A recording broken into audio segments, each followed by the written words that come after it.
Gusto niyang gumano, hindi siya pinagbigyan ng kotse, binanunan siya ng kotse. Hanggang sa nakikit sa akin, hindi na siya pwede pumasok. Hanggang sa nabangga niya na ako. Sabi naman ng driver ng kotse, huminto raw ng alanganin ng jeep para magsakay o magbaba ng pasahero. Wala naman ako yung overtaken kasi paano ako mag-overtake kung nasa right side na ako, di ba? Bigla lang siyang kumanan and the same time huminto. Kasing naghalos full stop siya. So, have no choice. Pero sa investigasyon, mas matibay ang mga salaysay at ebidensya na magbibigay sa isang driver.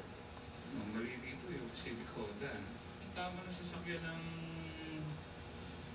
kotse sa unahan, ito naman sa jeep, sa kwetan lang eh.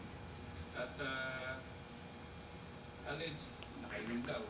Ito ang unang balita mula sa Valenzuela, Bernadette Reyes reporting. Smile, smile. Smile, smile. Smile, smile. Oy. Tulog-tulogan pa. Para informasyon ng mga nais mga ibang bansa. Darito ang special report.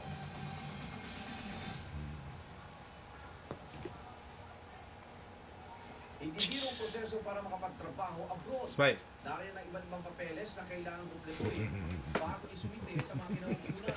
Pagi ang pagpapamedical ay required din bago makaalis ng bansa. Isa, itago na lang natin si Ryan sa mga